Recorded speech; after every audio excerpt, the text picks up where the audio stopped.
வணக்கம் மக்களே. இன்றைக்கி என்ன ரெசிபி செய்ய போகிறோன்னு பார்த்தீங்கன்னா மோர் குழம்பு. இந்த மோர் குழம்பு செய்கிறது நான் இல்லைங்க, எங்கள் அண்ணி தான்.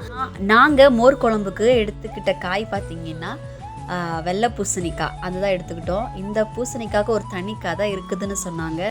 பூசணிக்காய், பருப்பு, தயிர், தேங்காய், 2 பச்சை மிளகா, காயை நல்லா வேக வச்சுக்கலாம்.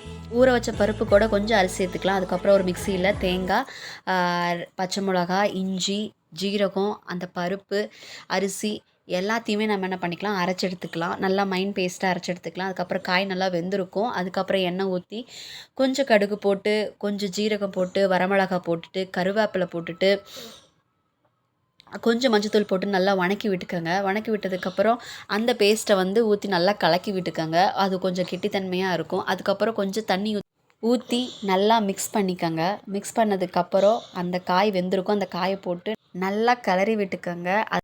உடனே நம்ம தயிர் மிக்ஸ் பண்ணக்கூடாது. அது ஆறுனதுக்கப்புறம் தான் தயிர் மிக்ஸ் பண்ணிக்கணும். அது உங்களுக்கு எவ்வளோ தயிர் வேணுமோ அவ்வளோ தயிரை நீங்கள் ஆட் பண்ணிக்கலாம். சுவையான மோர் குழம்பு ரெடி.